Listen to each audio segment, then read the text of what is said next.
If you're thinking about buying property in Colombia, I want to explain it to you very simply based on my real experience.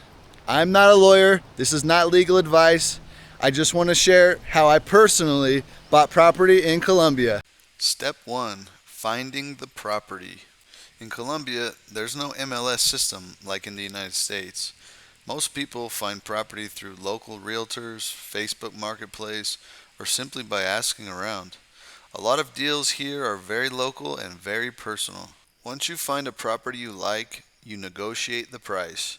This is usually done verbally first, face to face, but nothing is official until it's written. Before any serious money changes hands, you must verify who actually owns the property. This is done with a document called the Certificado de Tradición. After agreeing on the price, a private agreement is written. It's called a compraventa. This can be prepared by a lawyer or someone experienced. This document explains the price, the payment terms, and the intention to sell. The notary does not negotiate the deal. The notary makes the sale legal. At the notary, both buyer and seller sign a document called the Escritura Publica, the public deed.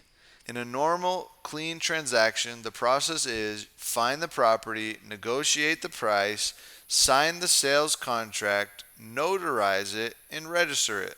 Before notarizing, you must verify the Certificado de Tradición y Libertad, confirm the real owner, and check for debts, liens, embargoes, or legal issues.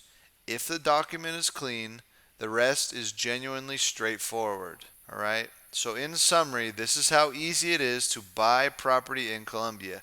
You find the property, negotiate the deal, sign the contract, notarize it, and register it. That's it. Alright guys, so if you want more videos about living, investing, and building a life in Colombia, go ahead and hit that subscribe button. Thank you all for watching, and we'll see you in the next one.